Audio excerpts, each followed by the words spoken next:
Evangelización Activa, en su afán de acercar la buena nueva del Evangelio a todas las personas, presenta su colección de temas, desde la Palabra de Dios. En donde pues cada quien busca nada más la ley del rastrillo, todo para mí, y a ver a ti qué te toca, pues lo menos que se pueda. O sea, ser justos en nuestros negocios, ser justos, como les he dicho, empezando desde el tiempo que le dedicamos a la familia.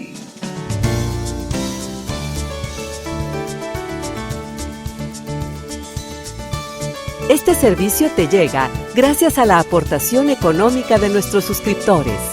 Ayúdanos tú también a mantener este servicio activo. Participa con tu donativo y sigue escuchando estas enseñanzas.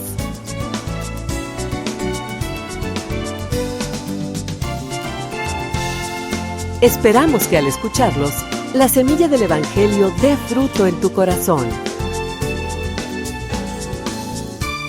Con ustedes, el Padre Ernesto María Caro.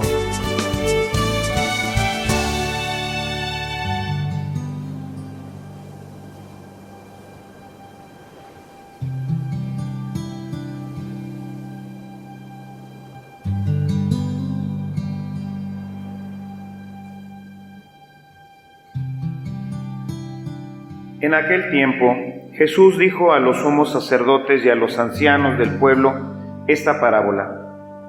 Había una vez un propietario que plantó un viñedo, lo rodeó con una cerca, cavó un lagar en él, construyó una torre para el vigilante y luego lo alquiló a unos viñadores y se fue a un largo viaje.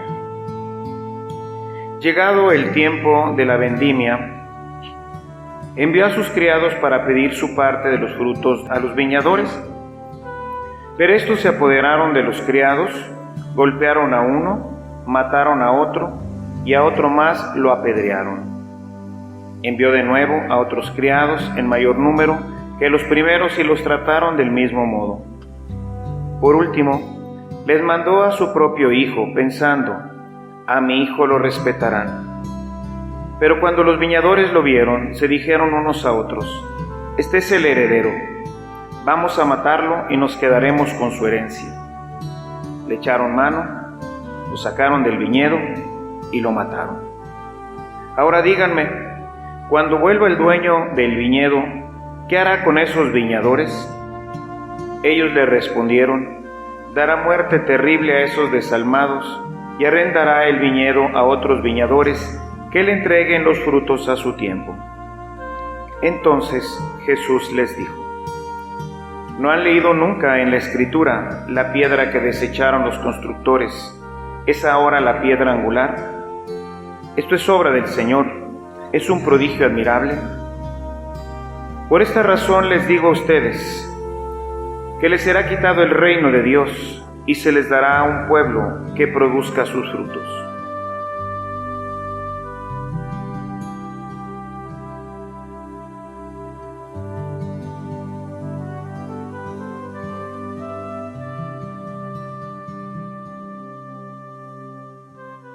Esta, hermanos, es la segunda de las parábolas que, como decíamos la semana pasada, se llaman las palabras del rompimiento. En ellas se ve claramente un rompimiento ya definitivo de Dios con su pueblo. Y no porque Dios pues quiera romper con el pueblo, sino porque el pueblo quiere romper con él. No quiere continuar el llamado que Dios le ha hecho a vivir conforme a la ley, sino que cada quien pues ha hecho su propia ley y viven pues, como lo decíamos la semana pasada, anclados en esas prácticas religiosas que no los llevan a la conversión y que obviamente pues no es lo que Dios quiere. Como lo hemos visto también desde nuestra reflexión de estos días, el tema pues tiene que ver con una alianza que vamos nosotros cumpliendo o finalmente rechazando. El pueblo rechaza esta ley y entonces se rompe la relación. Por eso se llaman las parábolas del rompimiento. La semana pasada decíamos, por eso las prostitutas se adelantarán. Vino Juan el Bautista, les predicó y se convirtieron. Y ustedes, ni oyendo al Hijo del Hombre, se convierten. Entonces van a perder el reino. Ahora lo dice en esta siguiente parábola, lo dice de manera más enfática. Se les va a quitar el reino y se les va a dar a un pueblo que verdaderamente quiera pues producir y entregar el fruto a su tiempo. Estas son parábolas que, de acuerdo al Evangelio de Mateo, fueron dichas ya en Jerusalén antes de la muerte del Señor. Es decir, hizo todo lo que podía, pero pues hasta ahí llegó. No hay más, por eso la liturgia hoy pues toca una de las citas que para nosotros debe de ser bastante conocida, que es la de Isaías 5:7.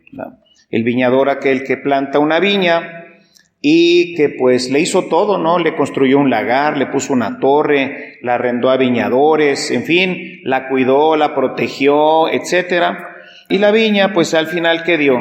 Pues solamente dio ágraces, es decir, uva silvestre, uva que no da vino, uva que no sirve para nada. Y es muy importante, lo hemos visto, sobre todo pues en el retiro de la viña, ¿qué más pude haber hecho por ti, no? Y creo que pues esto se aplica en gran medida a toda la iglesia, ¿no? O sea, decir, bueno, ¿qué más pude haber hecho por ti? Te mandé hasta a mi propio hijo, profetas, he generado movimientos de todo tipo a lo largo de todos los siglos, ¿no? He suscitado santos que predican, que nos muestran el camino. Está San Francisco, San Ignacio, San Bernardo, bueno, una constelación de profetas, una constelación de santos escritos y más escritos. El mismo Papa, ¿verdad?, que pues a través de todos los escritos de todos los tiempos, en fin, nos ha ido ayudando, nos ha ido dando. Si lo ponemos en el contexto de nosotros, pues diríamos, ¿qué más pude haber hecho por ti? Ayer en la noche hablábamos precisamente de cómo hoy vivir en Cristo, pues cuenta con una serie de herramientas que ya la quisieran muchísimos de los movimientos. Yo que tengo pues la oportunidad como pastor, todo mi caminar en la iglesia, pues me hace conocer muchos de los movimientos, desde Renovación, Cursillos, Movimiento Familiar Cristiano, Esposas y Madres Cristianas, Movimiento de la Cruz, en fin, muchos. Y créanme que vivir en Cristo cuenta con muchas herramientas, quizás más que muchos de los demás. Y sin embargo, pues como lo comentábamos ayer, pues se ve atorado, se ve con una serie de elementos que, pues dices, ¿qué más le podríamos agregar al movimiento? ¿Qué más le podríamos poner para que hubiera fidelidad, amor, constancia, entrega, en una palabra, santidad? ¿Qué más le podríamos poner? Por más que pensamos, pues me parece que es difícil encontrar. El tema, como lo hemos visto, tiene que ver con la ley, tiene que ver con la santidad, tiene que ver con lo que el Señor espera de nosotros. Por eso dice en este texto de Isaías, nos habla de la justicia, nos habla de la verdad. Y hay un texto de Miqueas que seguramente conocemos bien, es Miqueas, el capítulo 6, en el verso 8, dice: el Señor ya te ha dicho, oh hombre, en qué consiste lo bueno y qué es lo que espera de ti. O sea, ¿cuáles son los frutos? ¿Qué es lo que espera de nosotros, hermanos? Y esto creo que tenemos que meterlo en nuestro corazón. Dice, que hagas justicia, que seas fiel y leal y que obedezcas humildemente a tu Dios. Esto nuevamente nos daría la oportunidad, solamente esta cita nos daría la oportunidad de, pues, repasar nuestra vida y repasar nuestra actuación, particularmente, no solamente como cristianos, sino de manera muy especial como líderes, como pastores. ¿Qué es lo que espera Dios de nosotros? ¿Qué es lo que espera de ti nuestro Dios? Dice concretamente, ya desde el Antiguo Testamento, el Señor ya te ha dicho. Lo hemos oído, nos lo ha repetido, pero así es la naturaleza humana. Lo veíamos ayer en nuestra primera reflexión. El hombre es frágil, es débil, y fácilmente se erosiona. Fácilmente, pues, el tallo con el mundo, esta participación del mundo de la que pues no nos podemos salir, vivimos en él, tenemos que convivir continuamente con el mundo a través de la televisión, a través de espectáculos, y no me refiero a malos espectáculos ni a mala televisión, sino a todos estos criterios que de una manera pues muy sutil están ahí. O sea, vemos cualquier cosa muy buena, pero están los comerciales, y en los comerciales, aunque sean muy buenos y no tengan una situación evidente, así donde tú digas, ahí Carlitos, pues aquí está, pues simplemente nos están invitando a una comercialización, a un comprar, en fin, todo este tipo de temas. O sea, el mundo, hoy, ayer, siempre erosiona al hombre. Por eso tenemos que estar continuamente en ese trabajo para que no se apague el fuego, para que el fuego siempre esté prendido, para que en nuestra mente siempre esté claro, ¿qué espera Dios de mí? Quiere que haga justicia. O sea, en todo esto pues entraría todo el tema de la equidad. No es este tema aquí directamente en Miqueas, no se refiere a la justicia como santidad, sino a toda esta situación que ya se vivía en aquel tiempo, en donde pues se alteraban las balanzas, en donde pues cada quien busca nada más la ley del rastrillo, todo para mí, y a ver a ti qué te toca, pues lo menos que se pueda. O sea, ser justos en nuestros negocios, ser justos, como les he dicho, empezando desde el tiempo que le dedicamos a la familia. A veces somos injustos con la familia, porque le dedicamos demasiado tiempo o al apostolado, o a los negocios, o a los deportes, o a otra cosa. Y eso pues es una injusticia para los hijos, es una injusticia para la esposa, justicia para los hijos en el sentido de que hoy pues necesitamos ver de qué manera las mujeres que trabajan puedan ser justas con sus hijos, que esperan de ellas pues atención, cariño, cuidado, porque son de alguna forma dentro del proyecto de Dios pues las encargadas de ver que esto se vaya realizando e irlos formando. Realmente llevan una carga importante en el proceso de formación de los muchachos. Cuando no se les da esta formación, ahí se va cometiendo una injusticia, que hoy el mundo pues no lo ve como injusticia, ¿no? El encargarle a los padres que ya están cansados el cuidado de los hijos, pues esa es una injusticia también. Es un mundo nuevo, es un mundo diferente, es un mundo que tenemos que ir viendo de qué manera podemos participar en él. Platicaba con unos empresarios esta semana, ¿no? A propósito de esto, ¿no? De cómo el empresario cristiano pues tampoco pues ir vamos a correr a todas las mujeres y vamos a poner puros hombres y todo esto. No, yo creo que la mujer tiene también hoy en día mucho que aportar, pero tiene que aportarlo desde una perspectiva en la que no sea injusta, en la que no se descuiden los valores fundamentales, porque también esto hace que se descuide el esposo. Hoy que viajo, pues me encuentro los aviones llenos de mujeres y pues los hombres se quedan en casa, se quedan en otras partes. Entonces, todo esto, si lo vemos en una perspectiva real, todo esto, de acuerdo al proyecto de Dios, de acuerdo a la ley del Señor, pues es una injusticia. Entonces yo platicaba con este par de industriales, les decía, necesitamos nosotros, con ayuda de la iglesia, pues ir viendo de qué forma empezamos a trabajar con la tecnología. Hoy veo con mucha alegría como en muchas empresas ya se va dando prioridad a que las mujeres realicen pues el trabajo desde casa, ¿no?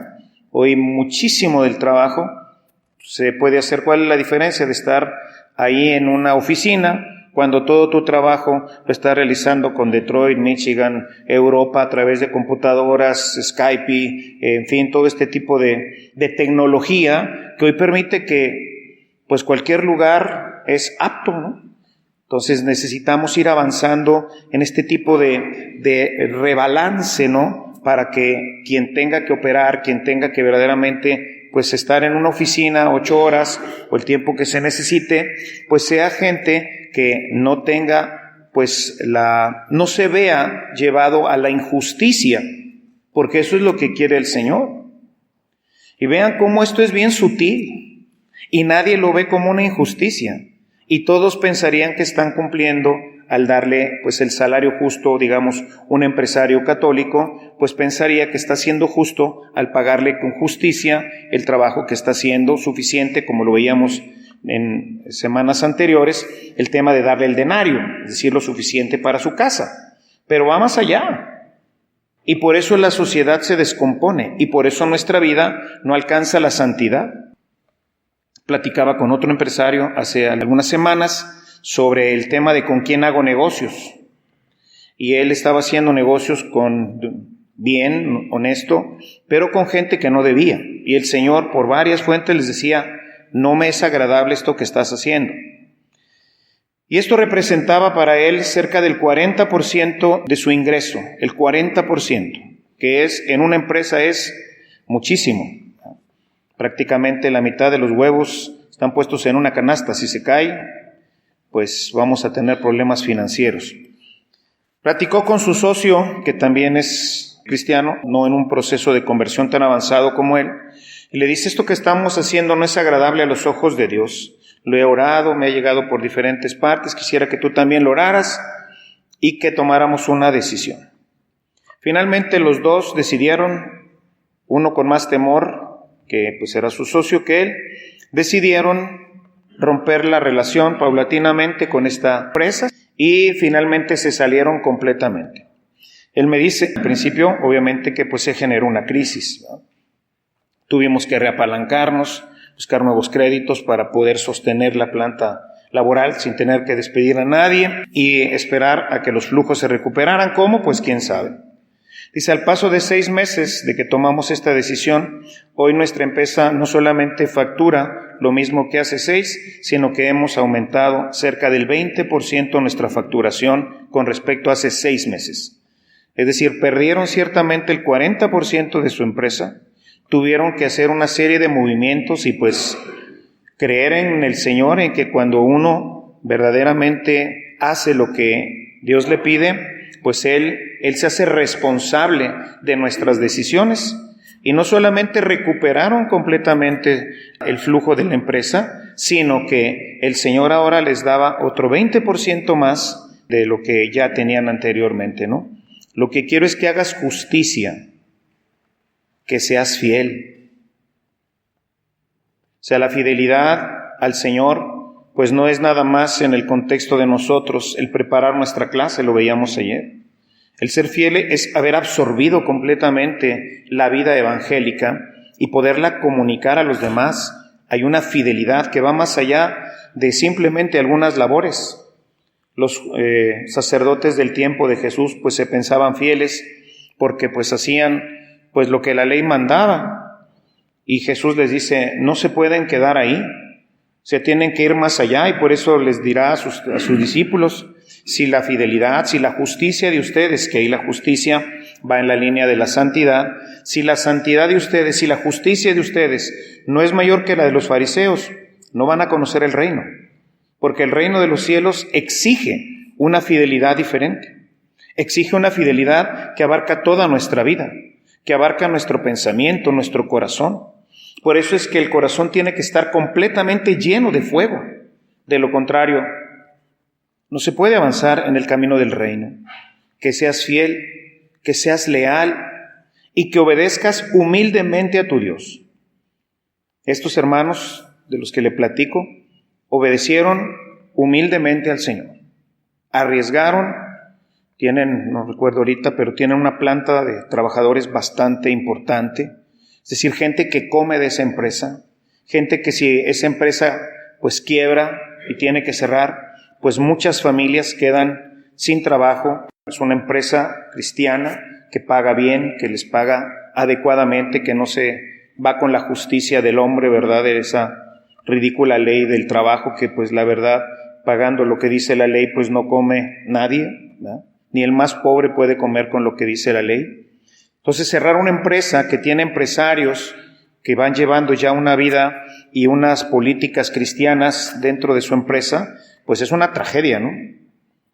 Pero el Señor le decía, esto no me es agradable. Y finalmente, pues, sé fiel y obedece humildemente a tu Dios. Obedece humildemente a tu Dios.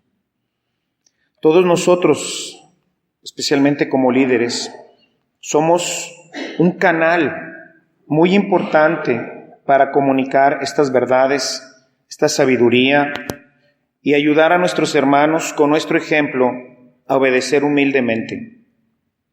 No es fácil la obediencia, sobre todo cuando la obediencia al Señor pone en riesgo situaciones tan delicadas como las que les platico ahorita, u otras, en donde yo tengo que tomar decisiones que después de haber orado, aquí en esta situación que les platico, es una situación verdaderamente grave, ¿no? O sea, perder el 40% de las utilidades de una empresa grande es muchísimo riesgo.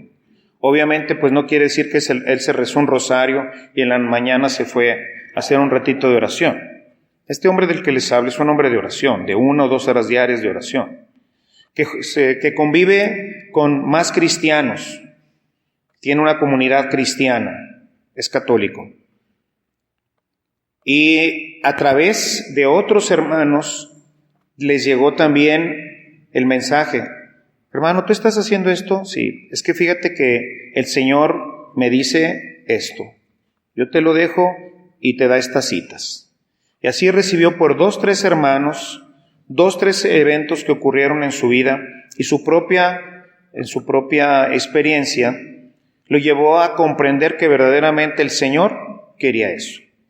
Y cuando el Señor quiere algo, hay que obedecerlo humildemente, sabiendo que Él se va a hacer responsable, fíjense, Él se va a hacer responsable de nuestra decisión. Él va a tomar sobre sí la decisión que tú tomaste. Voy a cerrar, voy a cancelar esto. Voy a tomar esta decisión en mi empresa. Voy a tomar esta decisión en mi casa. Voy a tomar esta decisión en mi vida. Voy a tomar esta decisión en mi relación con mi movimiento. Esta es la decisión que estoy tomando porque hoy me doy cuenta que el Señor me habla y me dice esto. Ayer en la noche, en la hora santa, ¿verdad?, uno de ustedes me hacía llegar una palabra del Señor. El Señor nos manda a decir esto. Y yo lo leí delante de ustedes, ¿verdad? Ese texto de Isaías.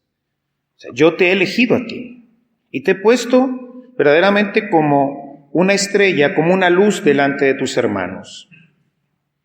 Escucha al Señor y obedécelo humildemente. Séle leal y el Señor bendecirá tu vida. ¿Por qué? Porque esto es lo que quiere el Señor de ti. El Señor quiere que le obedezcamos. Esos son los frutos. Esos son los frutos que espera de nosotros. Una viña que da buenos frutos a la iglesia. Vivir en Cristo tiene que ser una viña que dé buenos frutos. Y si quisiéramos llevarlo hacia cosas muy particulares, pues tendríamos que llevarlo ya en nuestra propia persona. Si quisiéramos alimentarnos y ver desde esta palabra qué es lo que nos pide el Señor con el tema de los frutos, pues tendríamos que ir a Gálatas en el capítulo 5. Lo conocemos bastante bien, el tema de los frutos buenos, los frutos malos, los frutos que dan vida, los frutos que dan muerte. Y dice Jesús, es fácil, verso 19, Gálatas 5, 19, es fácil ver los que hacen quienes siguen los malos deseos, quienes siguen chupando del agua del mundo, quienes no se deciden total y definitivamente abandonar la vida que llevaba anteriormente y siguen siendo todavía alimentados por esta agua que contiene pues todos estos contaminantes en nuestra vida. Hay cosas aquí que seguramente muchos de nosotros hemos superado, pero quizás tendríamos que revalorar y repasar algunos de ellos. Cometen inmoralidades sexuales. La inmoralidad puede ser desde muy pequeña hasta muy grande. La infidelidad puede ser muy poca o muy grande.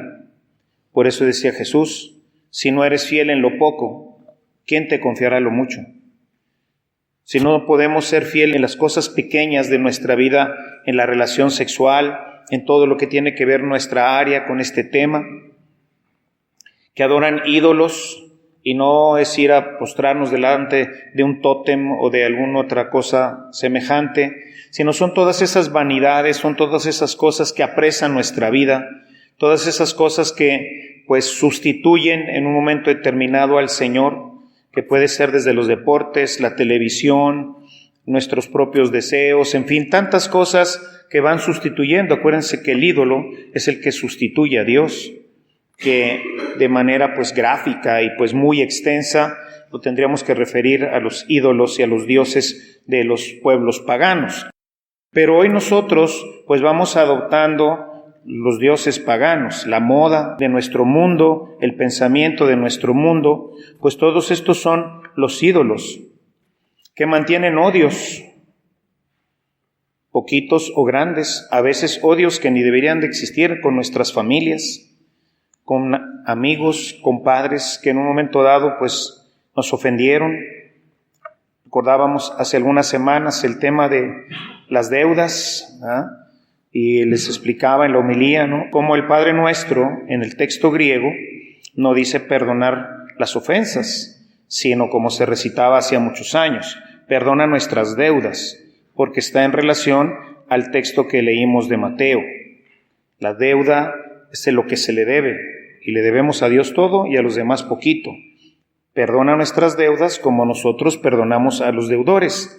Explicaba la semana pasada que las Biblias pues van haciendo una interpretación para que nosotros sin mucho problema entendamos. Ciertamente se refiere a perdonar los pecados. Perdonar, Dios nos perdona nuestros pecados, nuestras ofensas, como también nosotros perdonamos a los que nos ofenden. Sin embargo, va mucho más allá el texto griego. El texto griego habla de todas las deudas. Perdona nuestras deudas, como también nosotros perdonamos a nuestros deudores.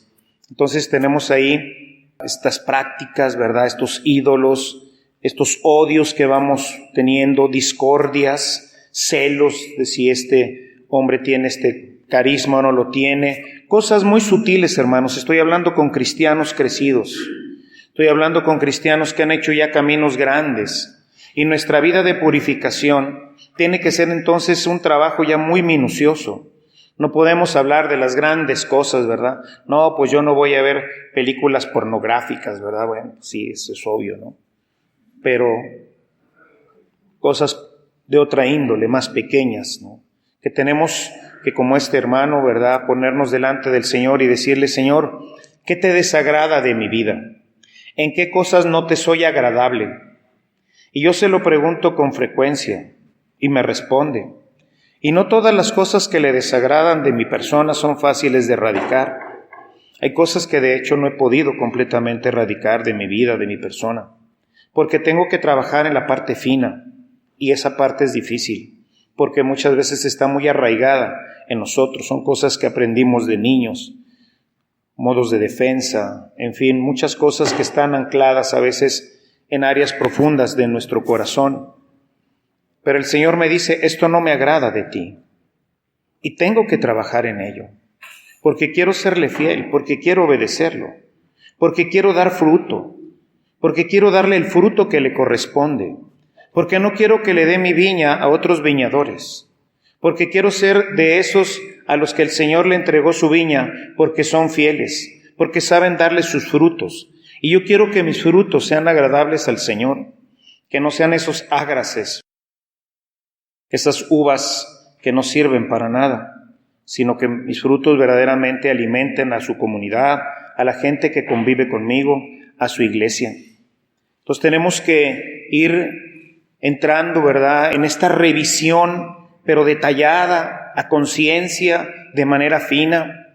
Son envidiosos. ¿Quién de nosotros no? Borrachos. Y a lo mejor no es el borracho el que se sale de una fiesta cayéndose, ¿no? No, es el que se le pasa un poco y se pone tan alegre que dice tonterías, que se ve delante de los demás que ya no es edificante. O sea que su límite de bebida está todavía muy alto. Y no se trata de no beber, se trata de no generar escándalo, se trata de llevar una vida recta. Y hay que preguntarle: Señor, ¿mi manera de beber te es agradable? ¿Mi manera de comportar te es agradable? ¿Esto es lo que tú esperas de mí? ¿Con esto te estoy siendo fiel? ¿Con esto verdaderamente estoy cumpliendo con lo que tú esperas de mí? Mira, hombre, lo que Dios espera de ti. Este texto de Miqueas, creo que lo tengo subrayado en todas mis Biblias, ¿verdad? Incluso en las electrónicas. porque es un texto verdaderamente importante. ¿Qué espera Dios de mí? Y hoy el texto, pues nos viene de manera maravillosa, el texto evangélico que escuchamos de Mateo, dice, pues el viñador esperaba, el dueño de la viña esperaba, el dueño de la vid en Isaías esperaba, y siempre se queda esperando que nosotros seamos justos, que seamos leales, que le demos los frutos que Él espera. Y los frutos, lo hemos visto mucho, pues van desde la uva dulcísima hasta la uva que es comestible, ¿verdad? A lo mejor la mayoría de nosotros somos uvas comestibles. Ya no somos ágraces. Pero creo definitivamente que todos podríamos ser más dulces.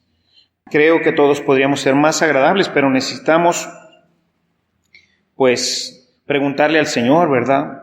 Dice, son envidiosos, borrachos, glotones. A lo mejor nos cometemos gula, ¿verdad?, de ir y vomitar para volver a comer, pero tienes que llegar a tu casa y echarte media caja de Ranicem, ¿verdad?, para poder dormir. Y no porque padezcas de gastritis, sino porque te diste una entripada espantosa, ¿verdad?, entre la bebida y la comida, como romano, ¿no? En cambio, los frutos que el Espíritu produce son la alegría, la paz, la paciencia, y en esto también hay toda una gama de amor, toda una gama de alegría, toda una gama de paz, de paciencia, de amabilidad, de bondad, de fidelidad, de humildad, de dominio propio. Y por eso, subrayada también en mi Biblia el verso 24, y es que los que son de Cristo Jesús han crucificado la naturaleza del hombre pecador junto con sus pasiones y malos deseos. Es un proceso de crucifixión. Es un proceso de renuncia para poderle entregar los frutos que Dios espera en el momento adecuado y no ser como los malos viñadores, que hacemos caso omiso de los profetas, que hacemos caso omiso de nuestros coordinadores de cenáculo, que hacemos caso omiso de nuestro pastor, que hacemos caso omiso de todo. Y entonces nosotros producimos nuestras propias viñas para nosotros. Hoy hablaremos un poco en la última de las charlas, hablaremos un poquito del tema eclesial, que como saben ustedes, pues Mateo, lo he dicho muchas veces, pues trata temas eclesiales importantes. Es realmente el libro de la iglesia, el Evangelio de Mateo, en donde trata muchos de los problemas que ocurren y que ocurrían en la iglesia. Todo esto no es extraño a la iglesia. Todo lo que nosotros como movimiento vivimos no es extraño a la iglesia, no es extraño al pueblo de Dios. Pero para eso están los profetas, para eso está la palabra, para eso está esta revisión continua de nuestra vida, para evitar que el fuego se apague, que como leíamos ayer en el libro de Levítico, no permitas que se apague el fuego, que el fuego del altar de tu corazón, en donde ofreces tu vida al Señor, esté siempre encendido, siempre con un suficiente fuego para poder quemar tu vida, tus pasiones, todo aquello que no agrada al Señor. Yo creo que el Señor nos ha dado estos 2 días de gracia muy especiales. Nos trajo a una tierra lejana, a la tierra de los mártires, esta tierra en donde mucha gente dio su vida por ser fiel, por agradar al Señor. Laicos, sacerdotes, obispos.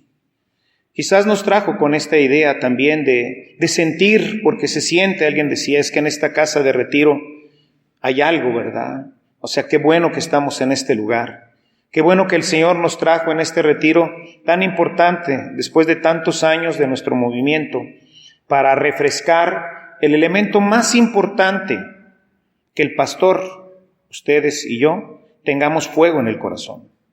Seamos un pastor que verdaderamente está enardecido por las cosas de Dios, pero para eso tenemos que agradarle, para eso tenemos que darle buenos frutos, tenemos que darle frutos cuando Él nos los pide y no cuando nosotros querramos, y no haciendo caso omiso de todo lo que se nos dice, de todas las enseñanzas, de todo lo que Dios ha puesto en nuestras vidas para poder tener una viña que produzca. ¿Qué más pude haber hecho por ti?, le dice el Señor a Israel. ¿Qué más pude haber hecho por ti?, dirá Jesús llorando a la entrada de Jerusalén. Nos narra Lucas esa entrada a Jerusalén, donde Jesús se pone a llorar y dice, Jerusalén, Jerusalén, que matas a tus profetas y a todos los que yo te envío. ¿Cuántas veces quise acogerte bajo la sombra de mis alas y siempre me despreciaste? Entonces yo creo que hoy la palabra del Señor tiene para la iglesia en general un mensaje muy importante. ¿Qué quiere Dios de mí? ¿Qué espera Dios de mí? ¿Qué espera de nuestros laicos? ¿Qué espera de nuestro movimiento? ¿Qué espera de ti como pastor? Creo que responde con gran claridad Miqueas. Creo que nos deja un punto de reflexión importante para que podamos nosotros comprender y ampliar. Acuérdense que ustedes no son ya de la gente normal del mundo. Fueron escogidos, son pastores. Estamos buscando ser santos. Entonces el trabajo es en lo fino. Si sigues buscando en lo grueso, siempre verás que estás bien santo y bien bueno. Pues sí, si te comparas con la gente matona, pues cállate, ¿verdad? Que te pongan un altar. Pero eso es lo que Dios espera de ti. Coordinador de un cenáculo, de vivir en Cristo. Coordinador de una célula, de vivir en Cristo. De ti que has hecho 4, 5, 6 años de formación. ¿Eso es lo que Dios espera de ti? Me parece que no. Creo que espera muchísimo más. Y si eso se los digo a ustedes, imagínense lo que espera de mí. Porque no se trata de lo que espera en general. Porque la viña te la puso a ti. Es tu corazón. La viña del Señor, recuerden siempre, que se refiere a nuestro corazón. Entonces, ahí es donde plantó la viña y espera buenos frutos de cada uno de nosotros. No nomás frutos comestibles, muy buenos. Pidamos al Señor que Él pueda completar la obra en nosotros y que podamos darle los frutos que Él espera, para que con ello la gente crea, para que con ello la gente descubra que el cristianismo es algo más que una participación en misa, sino que el cristianismo es un estilo de vida y que nosotros, como movimiento, podamos ser el modelo de ese estilo de vida que el Señor espera de su iglesia. Alabado sea Jesucristo.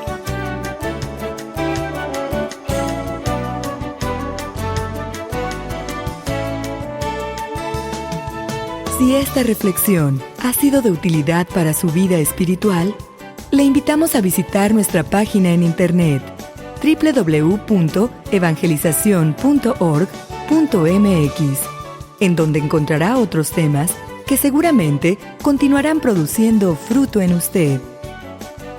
Que la paz de Jesucristo permanezca en usted y toda su familia, y que la ternura de María abrace su corazón.